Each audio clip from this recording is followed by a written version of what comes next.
Good morning or good afternoon, everyone, depending from where you are joining us today. Thank you for joining us and welcome to this Inside the Gen Z Parental Mind webinar from Humanate. Apologies for the slight delay. We had some last minute technical issues to solve, but we worked it out. We are incredibly excited to take you through this very interesting story, which has actually raised a lot of interest since more than 300 people signed up for this webinar today. We have presented this story for the first time at ESOMAR last summer. And because it's such an important topic, we decided to rerun the story and even expand it. We have expanded it with many cool brand examples for today's session.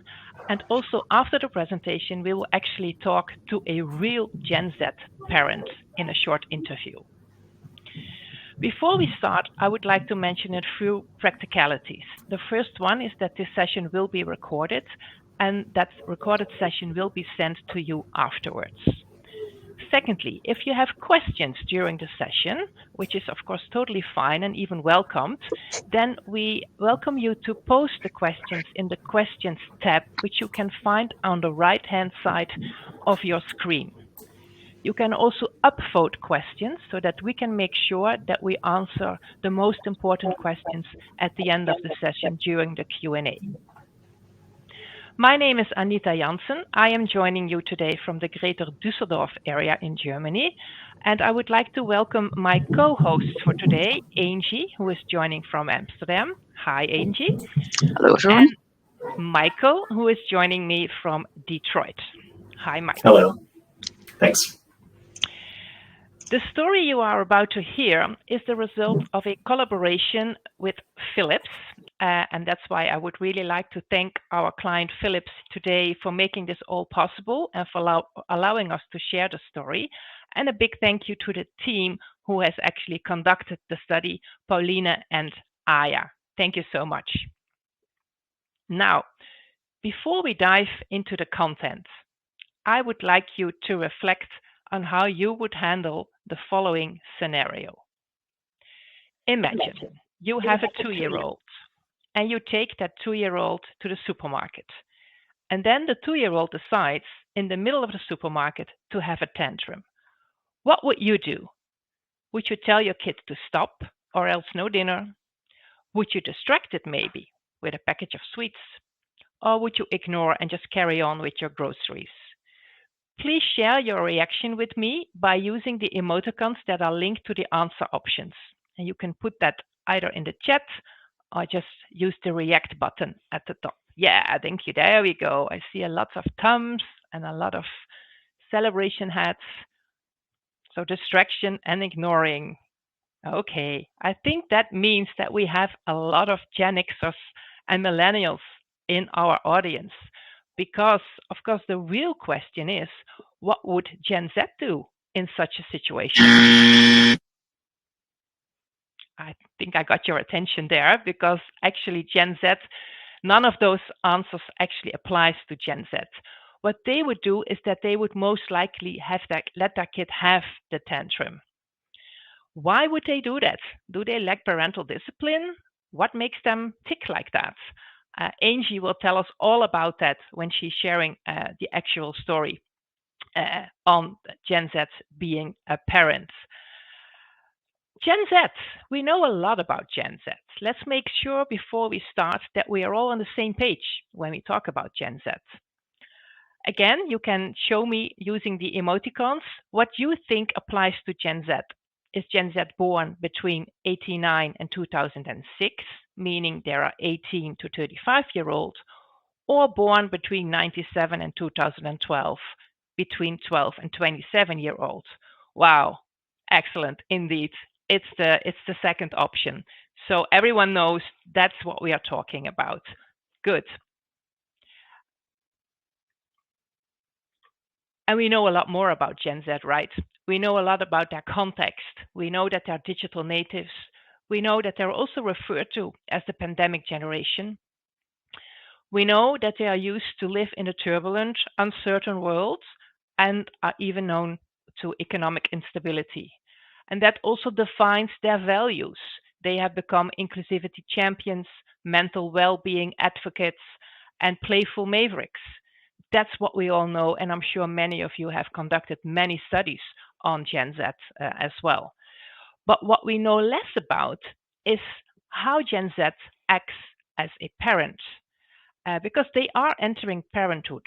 Although they are still young, the oldest are only 27, some of them are entering parenthood. And in the years to come, many of them will actually enter parenthood. It is expected that by 2027, 50% of all births are accounted for by Generation Z. So that means it's super important for brands to understand how they treat parenthood. What makes them tick? What do they think is important? Do they do it differently than Gen X and the millennials, or is it the same? Angie, you know more about this, and you will share with us the story that we co-created with Philips, and that will provide us all the answers to these questions. The floor is yours. Thanks, Anita. Yes. Well, for Philips, of course, as a leader in health technology and with a strong focus on mother and child care and women's health, it's really important for them that they understand this new generation of parents, their shifting needs, but also what makes them tick. And so that's why, since last year, HumanAid and Philips have teamed up to explore the Gen Z parental mindset. So our mission was to decode their mindset and uncover what truly matters to them. Now, to understand this unique generation, we realized that we had to go beyond their role as parents, but also explore their lifestyle, the context that they live in, and the evolving parenting landscape.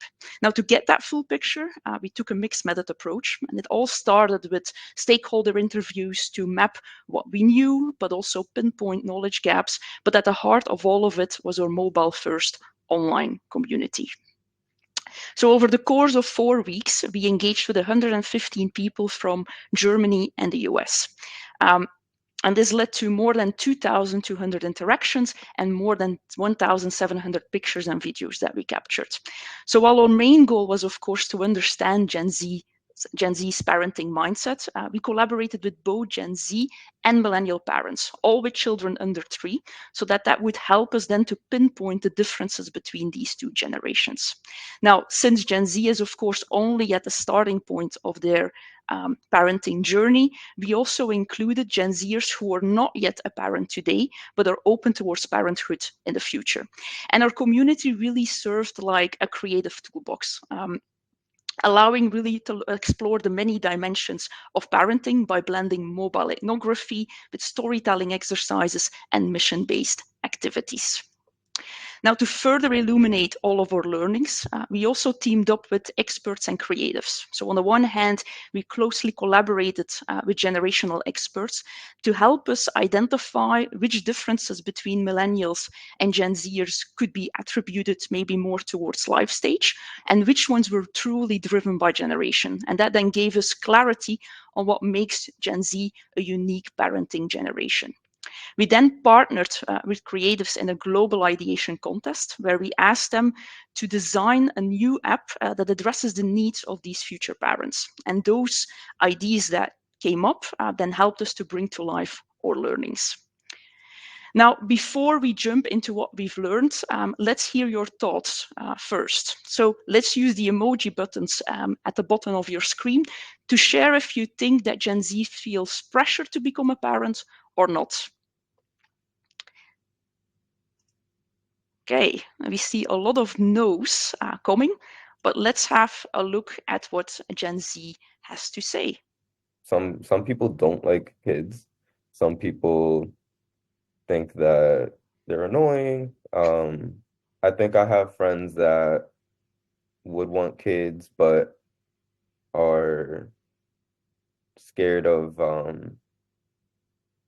war, scared of like just the, what do you call it? I guess like all the problems going on in the world right now. And they're like, I'm not gonna have a kid in the next 5 years if World War III is right around the corner.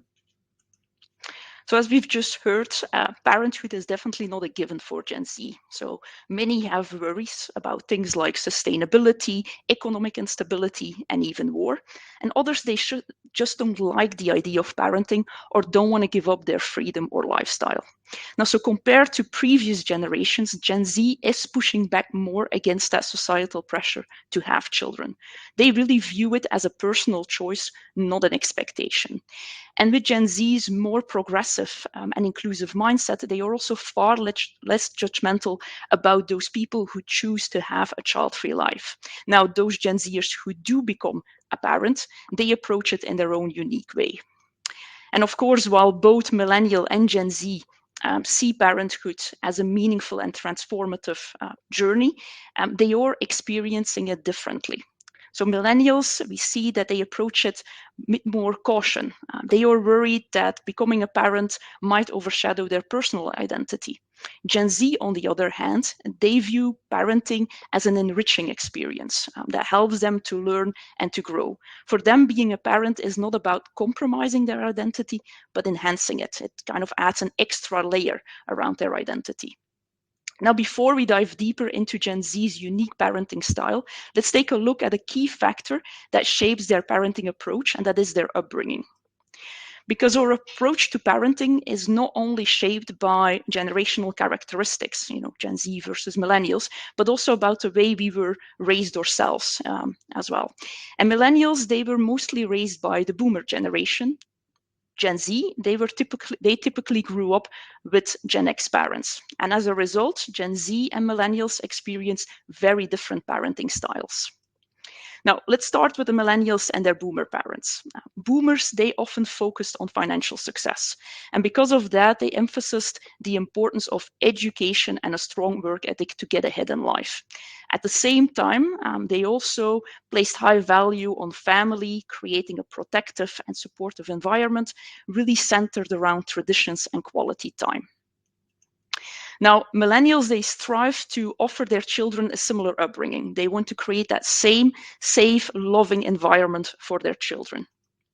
However, they aren't looking to keep everything the same. They are broadening the idea of personal development for their children. They want to take a more holistic approach to it. So while education was the primary focus for their boomer parents, millennials now also focus on creativity, physical health, and emotional well-being.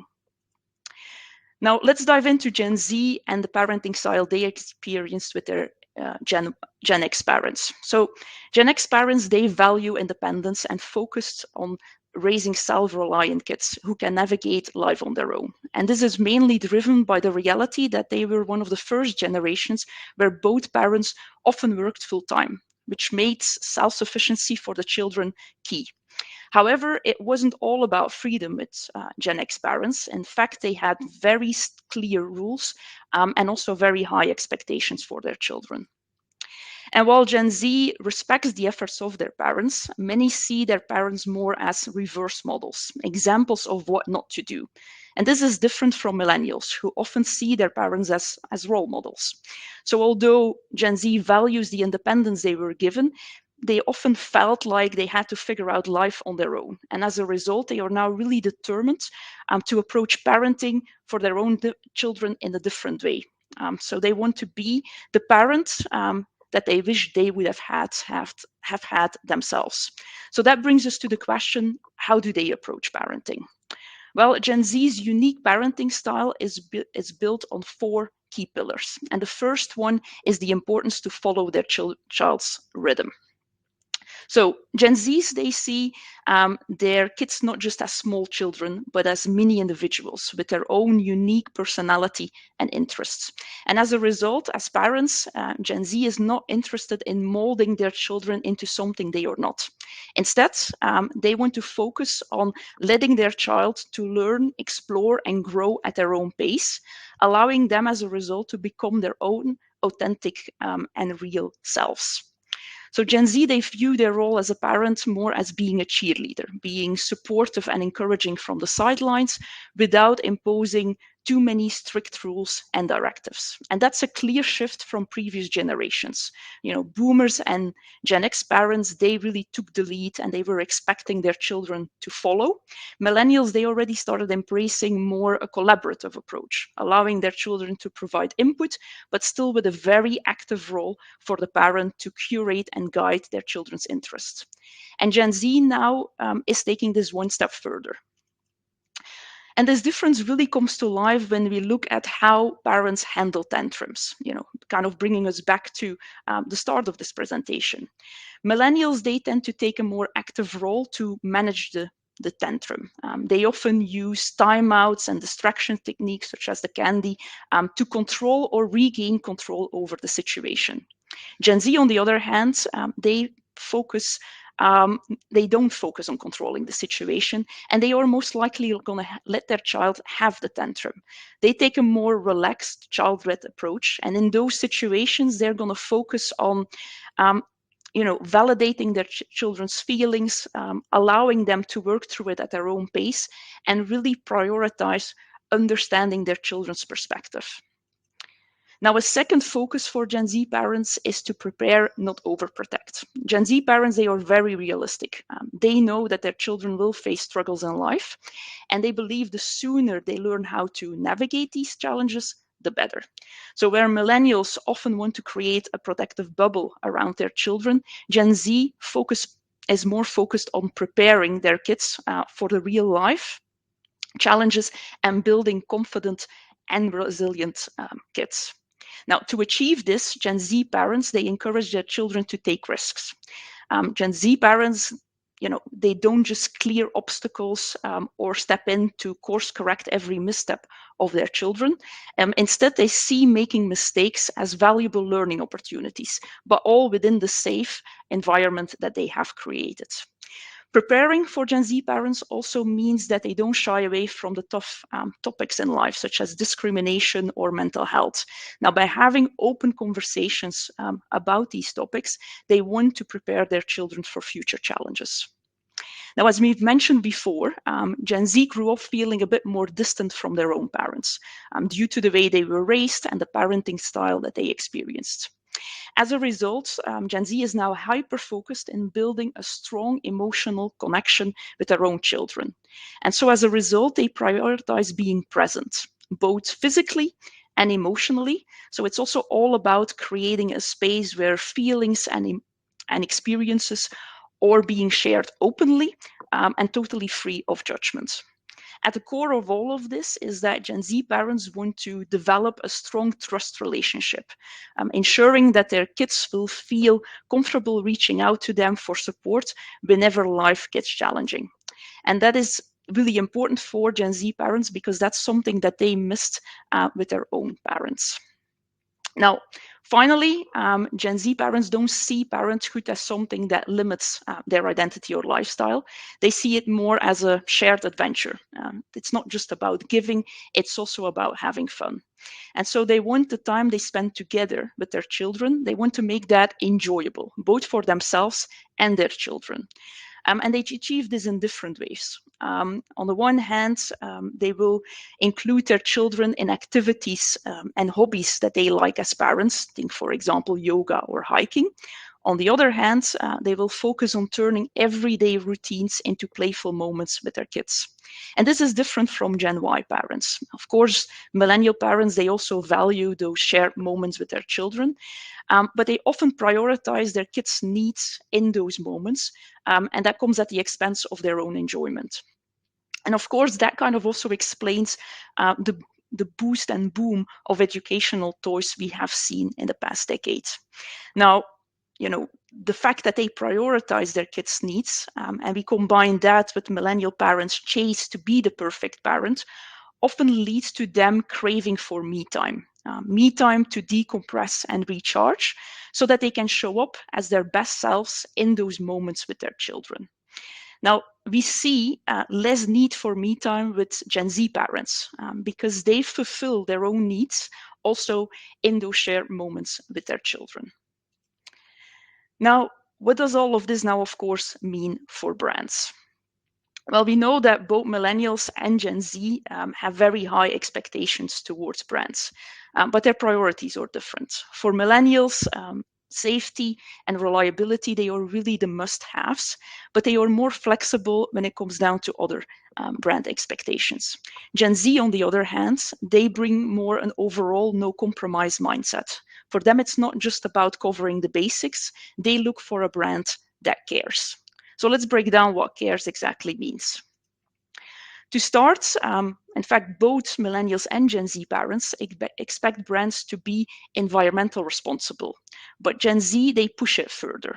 They want brands to make a positive impact on their community and the world.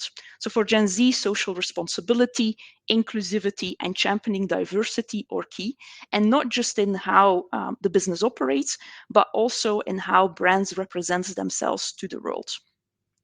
So they want to see, as a result, diverse family structures in communication and in advertising. So think single parents, same-sex parents, but they also want dads to be given the spotlight that they deserve. And in fact, Dove Men Care is a good example here. They are redefining fatherhood by celebrating the many roles men play into children's lives. And their latest Father's Day campaign shines the spotlights on stepfathers, foster dads, mentors, and many more. And with their message, Care Makes the Dad, they encourage to honor father figures beyond just biology, showing that it's care, not just blood, that truly makes the difference. So let's have a look.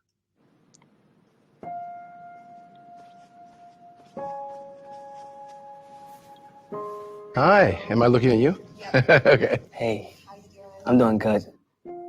Being a father has really just made me, I'm kind of grow up. I care about not their imperfections, not their perfections, but just their character. I feel a responsibility for him and towards him. You kind of have to say, I'm going to sacrifice. I'm going to give up my time. I think being there through everything, good stuff, bad stuff, but just being there. I want to make sure every single day that I'm doing the right thing, like he has a superhero that he can look up to.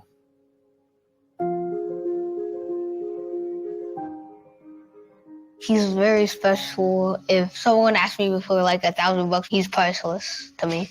He will always take care of me.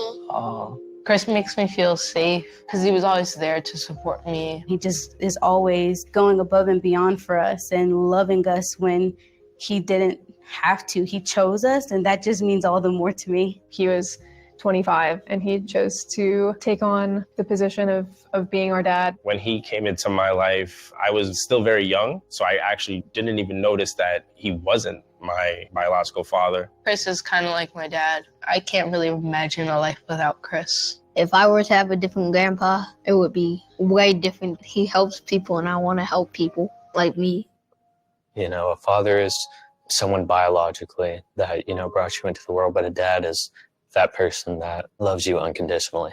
Thank you for showing us what love is. It has nothing to do with DNA. It's who you choose to love.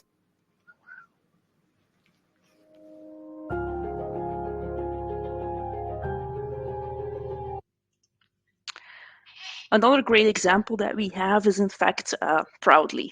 So Proudly is a baby care brand that was born out of a personal experience. So when Gabrielle Union and Dwayne Wade's daughter developed a skin irritation that typical baby products couldn't handle, they realized there was a big gap in the market. More precisely, baby care products designed specifically for melanated skin. So Proudly filled that gap by developing baby essentials such as diapers and wipes, specifically formulated for the unique needs of children of color, ensuring both safety and effectiveness. But their mission doesn't stop there. So Proudly also engages with the community by donating diapers, wipes, and other essentials to diaper banks who serve serving underserved communities of color. And so by doing so, they are really making a difference for these communities.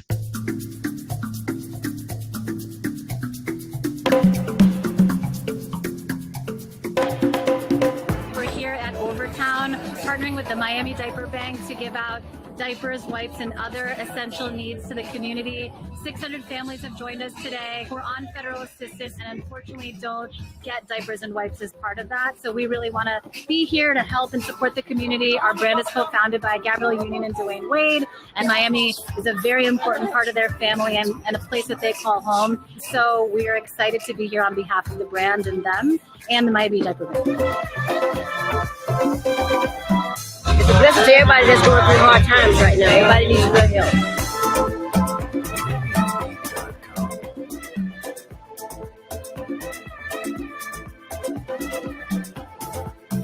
Thank you, Probably. Gracias, Probably. Thank you very much. Gracias, Probably. Thank you. Thank you, Probably. Thank you. Okay, well, let's move on to the second component of CARES, and that is affordability. But for Gen Z, affordability is not just only the price tag. In fact, Gen Z focuses on both short-term and long-term affordability. So in the short term, they are looking for brands that offer quality products, but at a reasonable price. And because of that, they embrace private labels, volume packs, refill options, but they're also always on the hunt for promotions as well. Now, when it comes down to long-term affordability, they are willing to invest more upfront into products that offer a better value over time.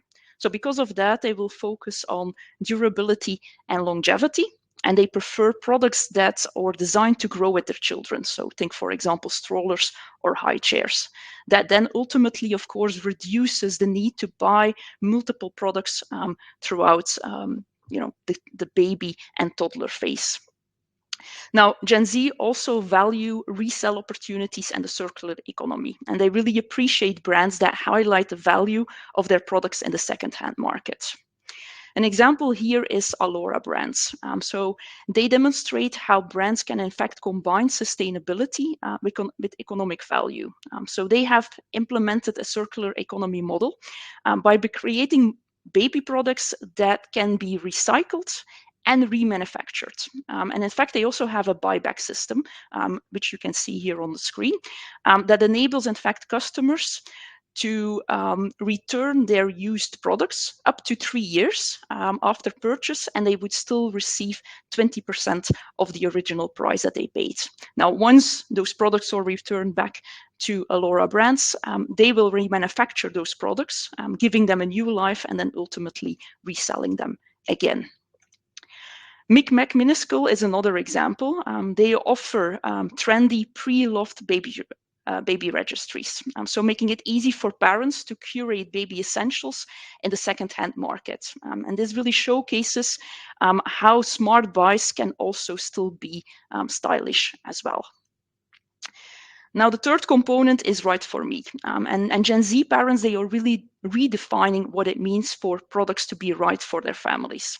To start, they are in fact expecting baby products and parenting products to be free from harmful chemicals and, of course, meet the top safety standards.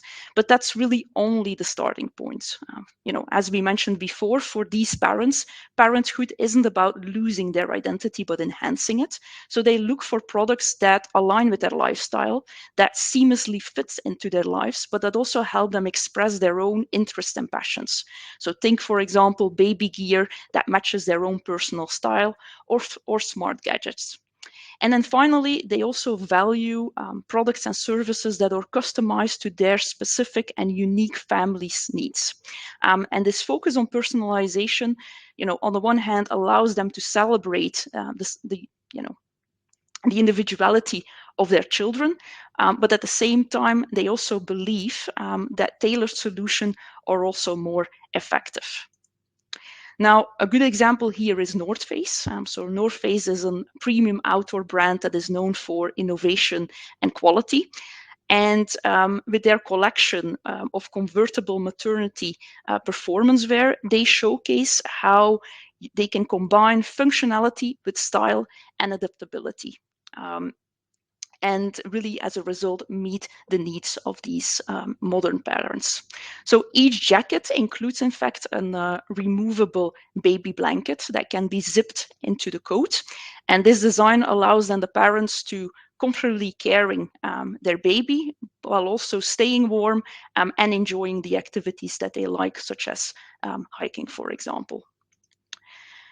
The fourth component, enhancing connection. So, we mentioned it before, Gen Z is all about building those strong emotional bonds with their children. And so as a result, they are interested in brands that help them to achieve that. So they value brands that make them more present in their children's lives. And this can be physically, so brands and products offering tools that free up time from household chores so that they can spend more time with their children, but it can also be emotionally. So with Gen Z parents embracing brands that foster trust and facilitate more open and meaningful conversations with their children. And a good example here of such a brand is Bluey. Might have heard of Bluey, very popular with the younger the Gen Alpha generation, in fact. Bluey is in fact an Australian TV show, but it's not just a cartoon. It's really a show that helps children to build emotional intelligence through relatable stories. So in every episode, Bluey and her family, they tackle everyday challenges that are very recognizable for children. And in those episodes, they showcase the broad spectrum of emotions, sadness, anger, joy, as really being a natural part of life. Now, parents love the show because on the one hand, it's fun to watch, but it also really helps them to spark those important conversations with their kids as well. And then finally, Gen Z, they want more than just practical products. They want experiences that bring a sense of fun and playfulness into their lives.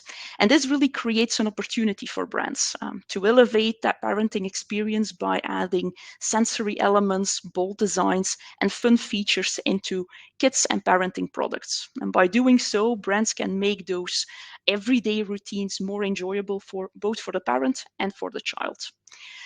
Another way to spark humor is through humor. And Gen Z, they love humor. So it really makes it also a great tool to engage with them.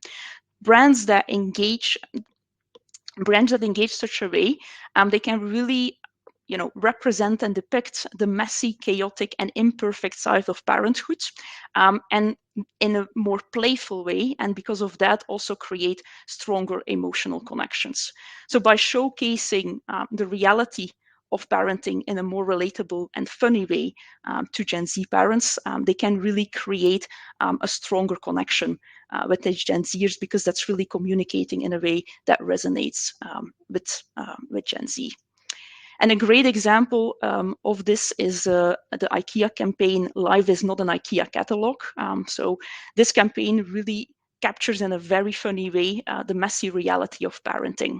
So it's really showing the chaos and the imperfections that come with family life. And it's not just, the campaign doesn't only show the brand in an authentic and relatable way, but it also positions IKEA at the same time as the go-to brand to create a more family-friendly home as well. So let's have a look. Vi loven, jag vill stoppa klockan och stanna, ta in allt det goda.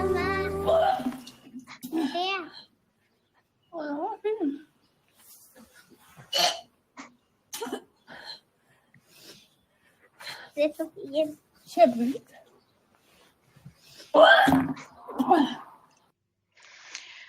So with this, I think we can conclude, that Gen Z parents really are looking for a brand that cares. They are looking for a credible brand, an affordable brand, one that is right for them, that helps them to enhance that emotional connection, and also sparks that level of joy into their lives.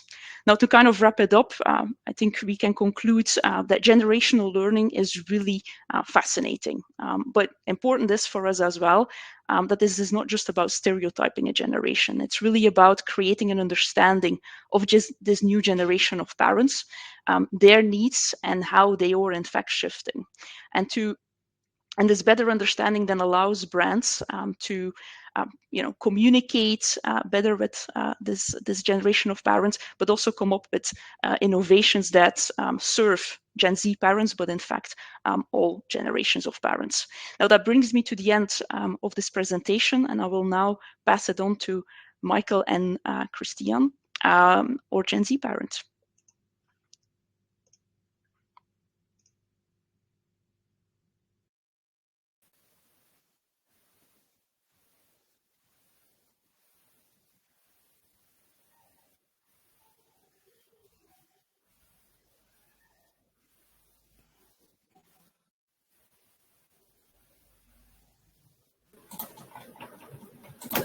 Can you hear me, Christian? Hello. Hello. Well, thank you so much for making the time to speak with me. Of course, that wonderful presentation was based in a lot of consumer research, but it was consumer research in aggregate of many, many different perspectives. So now I have the privilege of speaking with one individual and hearing your perspective on Gen Z parenting, Christian. I'll also note, of course, I'm from Detroit in America, so forgive my pronunciation. I'm probably butchering your name, and I'm going to say Gen Z, not Gen Z, but please forgive me. So maybe if I could have you just begin by giving a little bit of introduction on you and your family. Yeah, of course. Hello to everyone. My name is Christiane, and I'm 22 years old. And at the moment, I'm studying, and I make my master degrees in adult education. I think it's like the real name of it. And yeah, my son is 14 months old, and yeah, Wonderful. we're living in Berlin, in Germany. Very nice. Maybe if you think back before 14 months ago, before your son was born, what kind of feelings did you have towards parenting before you were one? Well, at first I was very scared of being a parent, and because people said like, yeah, your life is ending and you won't have enough free time and things like that. And yeah, I was very scared of being a parent. Yeah, but then I thought that it's like another human with me that can do the same things like me, and my life is not ending or limited in this way. Mm-hmm. Do you think, what are some of the ways that your life has changed since your son has been born? Well, I think in not so many ways, like in sleeping. I have less, or I sleep less, but I think that's not a great problem. But I do my hobbies, or I make my free time like I did before. Yeah. If you think about parenting style or outlook on parenting, how would you describe that? And when you say that, is that similar or different to the way that your parents raised you? I would say it's quite similar. Well, my parents raised me very like openly, I would say. So they just gave me few rules or no rules, and I think I want to make it the same way. Because when I compare to the parents of my friends, they had very strict rules and weren't allowed to eat like candies or something like that. And a lot of my friends have or suffer now from like eating disorders or other mental illnesses. And yeah, I think the open way of parenting is a very good way. Mm-hmm. Do you have other friends that are parents around your age? No, at the moment, I'm the only parent in my age. If you talk to them about parenting, do they share similar thoughts on how they would like to parent, or any differences? I think they want to do it very similar. When I talk about my parenting life with them, they think that I make it very good. Mm-hmm. What about at the beginning of the presentation, we talked about that supermarket tantrum scenario. And although I have two sons, 3-year-old and a 9-month-old, so this definitely has never happened to me in my life. But if you think about that situation, what would you do as a parent? Maybe you've run into this with your son. Well, I think it's a little bit difficult because, well, my son is very strong-willed, I think, and I can imagine like something like that will happen when he doesn't get his will. But yeah, I never been in such a situation, so I don't know what I want to do, but I also think I want to, or I would try to comfort him and give him something that he wants, or if I could not give him the thing he wants,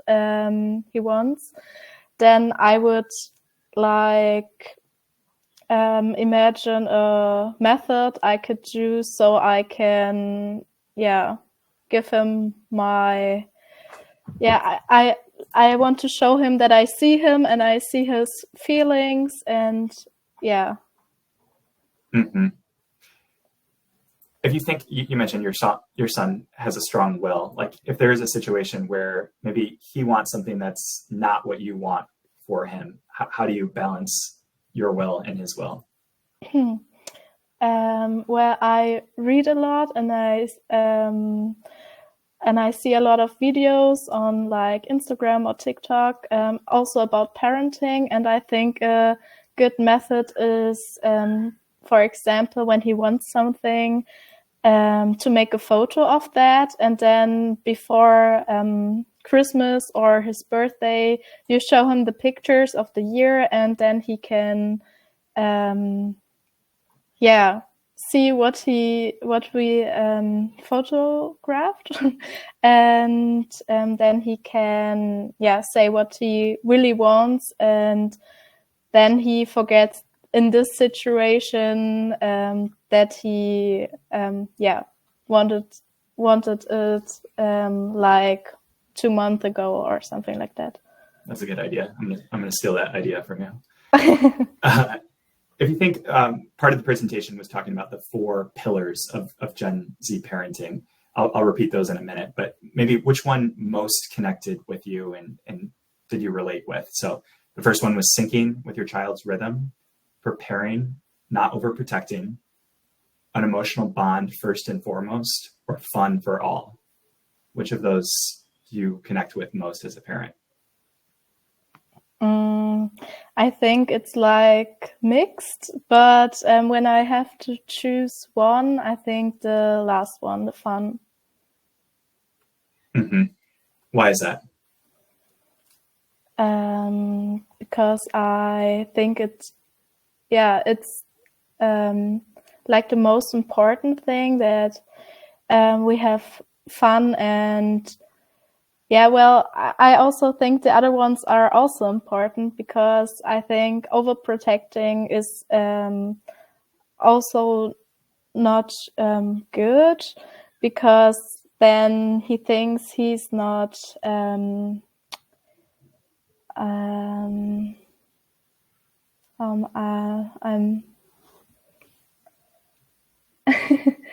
don't know the word.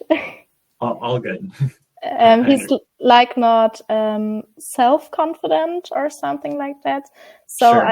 I think he should trust himself, and so he knows he can do everything he wants, and just me in the background is there when he needs help. Mm-hmm. That makes a lot of sense. Then I have one more question for you, and then there's a few questions that have been put in the chat that I'll ask you as well. What would be your biggest advice or recommendation for companies or brands that could best help you and other Gen Z parents? Well, I think the videos in the presentation showed the most important things. Like, I really like to buy things secondhand or something, or give them back when I don't use them anymore. And I think it would be great if more brands would do that. And yeah. Mm-hmm. And then a couple from the chat. So one was, how are you managing to live your life, maybe thinking back before your son was born, the hobbies you like to do? How do you manage to keep those as part of your life now? Do you have support from family, friends? What does that look like? Yeah, well, my partner is very flexible with his job, and also my parents live in the same house as us, and yeah, so when I'm in university, they keep looking after him, and yeah, when my parents have something to do or something, my partner can manage it, so he can watch after him. Mm-hmm. That's very helpful. And then you talked a little bit, kind of, you mentioned you were scared thinking about parenting before you became a parent. How has the reality of now that you are a parent, how has that differed from maybe how you imagined it might look like? Well, I think I have a very calm baby. Well, he's strong-willed, like I said, but he understands things very fast. And so it's very easy for me to take him with me. So everywhere I go to make my things, also to go on coffee dates or something with my friends. So it doesn't change that much. It's like my life before, just with another friend, a little friend. Well said. Well, those were all the questions I had for you, Christiana. Thank you so much for sharing your outlook on parenting. Very, very, very enjoyable to talk to you. Yeah, thank you for your presentation. Anita, back to you. Yeah, thank you. Thank you, Angie and Michael, for this immersion in the world of Gen Z parents. And thank you, Christiane, for sharing your personal experiences with us. Much appreciated for such a big audience. Thank you so much. We have still time for Q&A, and there are quite some questions in the questions tab and in the chat. We will answer them in a minute. Before we do that, we would like to give you the opportunity to share your feedback with us. If you scan this QR code, you will enter a short survey that will allow you to do so. You don't have to do that right now. Also, in the follow-up email that you will get from us, this link to this short survey is also included. So let's move on to the Q&A, and Michael and Angie, can I invite you to come to the stage so that we can answer the questions together. And I think there is one question that has been upvoted the most, and that's the question from Lisa Marie. And Lisa Marie would like to know whether there's gender-specific differences that popped up in this study. You talked a little bit about it, I think, when you talked about the 4 dimensions, but she's wondering, how are roles changing? What are different priorities for each gender? Yeah, we had both moms and dads in our study, and I think one of the key things that we seen is that the roles between moms and dads are more and more converging. So if we compared, for example, millennial parents with our Gen Z parents, they were, kind of the idea of sharing the load and doing similar things was definitely more present with our Gen Z parents. Yeah, okay, so that is indeed a shift compared to different previous generations, so to say. Yeah, I hope that answers your question, Lisa. If not, then please feel free to put something in the question tab again. Another question that has been upvoted is because of this not me and you time, but we time, and doing everything together, spending a lot of time with the kid, creating this emotional bond with kids. Our audience is wondering whether that results in parents staying more at home and not letting others take care of the kids, and not taking them to kindergarten as much as previous generation. Is that a potentially a result of that? Do we know that? It's a really good question, in fact. And I have to say that it is not really something that we specifically focused on, or that we specifically observed as being very different. So it's not that we saw that our Gen Z parents were more stay-at-home parents than the millennial parents that we had in the study.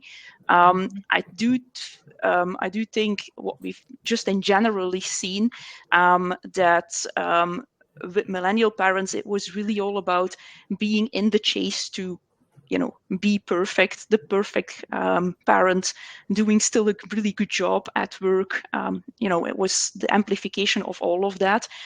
While we kind of did see that with Gen Zers, it was more of a balancing act for them. So work was important to be meaningful, but it wasn't really determining their personality. Yeah. It feels like this generation has less. Puts the bar less high for themselves when they're talking about parenthood, and maybe that's also a result of the fact that they actually choose to become a parent, and there's less pressure from the environment to do so. Yeah. Let me see. There was another question. Yeah, maybe we'll link to this question, the staying at home more or not. I could imagine that it also links to the fact that we are this post-pandemic generation. We are working from home much more than before. How does that interlink with these findings? Another good question. To be very fair, now I'm kind of thinking that was also not really like a topic that we particularly have coming up significantly as like impacting the results or the outcome based on what I recall from it. So I don't think working at home really, like more working at home wasn't really influencing Gen Z or millennial parents and the reason why they are different from each other, for example. Exactly. It did not come up spontaneously. No. Okay. Let me quickly peeking through the question list. There was one easy question. The markets that this research was conducted in, it's the US and Germany, right, Angie? That is correct, indeed. Yes, and indeed, it feels a bit unique to Western economically developed countries' point of view. So yes, that is true, because it was only researched in the US and Germany and not in other countries of the world. Would we expect the results to be very different? I think yes, depending on the economic situation of a country, it could look very different than what we have found here. I even think maybe that related to that is that I see that other question around family sizes getting smaller. That to me, from my understanding of the research out there, is a fairly Western developed trends that family sizes are getting smaller. Parents are waiting, or individuals are waiting longer to become parents. Yeah, and I think, for example, when we look at the reverse role modeling, that is in fact something that we see even more outspoken in some of the emerging markets, where often there is even more, Gen Zers were raised with even more stricter rules than, for example, in Western countries. So it's definitely a mix. I think you will have things that might be different, but there's definitely going to be also quite a bit of overlap with what we've shown here today. Yeah, and when we focus on these two countries, Angie, US and Germany, were there any specific differences between those two markets? Yeah, I think, in general, I would say one of the things, and especially related to brands, that stood out was that Germany was way more focused on sustainability and the broader concept of sustainability. That was like a big thing that stood out. Yeah. One interesting question, very interesting, I think, for brands that are in confectionery or food business, is whether this generation behaves differently compared to other generations when it comes to giving food, sugar, sweets, vegetables, fruit, meatless to their kids. Yeah, I think, it kind of goes back, right, to to one of the elements that we've seen right for me. So I think they're way more conscious about products that are not harmful for their children. So it's not that they are not providing sweets anymore, but I think they're way more conscious of it and also more conscious of the impact it has. Yeah. Maybe one last question, combining a couple of questions. What we described here applies to Gen Z parents, but one of the questions is, does it also apply to the generation in general, like the first C of the CARE acronym, credible? And I think the answer to that is yes, right? That some of the things also apply to the generation in general, but this study focused on what that means for Gen Z as parents and brands that are interested in that particular section of the generation, Gen Z as parents. Yeah, that's correct. I think what we're kind of seeing is with Gen Z's unique parenting style is really the foundation of that is also driven by who Gen Z is as a generation beyond parents in general. And we know, of course, that Gen Z as a generation is already very demanding towards brands. So it's not a surprise that then the parents in that generation are also. So I think those 5 components that you have, they are present in the broader generation. Probably the most important ones are the credibility one, affordability, and the sparking joy. I think the relevant for me and the enhancing the connection, those were very specific parenting demands that we've seen for brands, at least. Yeah. Okay. Thank you so much. I think I've covered all the most important questions in the chat. So with that, I would like to start wrapping up this session. We hope that we have inspired you with the story. And of course, we welcome you to contact us if you would like to understand how this all impacts your brand or your story, or your innovation strategy, your marketing strategy, your CX strategy. We are happy to think along with you. After the session, you will receive an email from our marketing department that contains this recording. It contains the freshly published report about this topic, and again, the link to the feedback survey, which we would appreciate if you would fill that out. For now, I say thank you for being with us on this Thursday. Enjoy the rest of your day and see you next time. Bye-bye. Bye, everyone. Bye.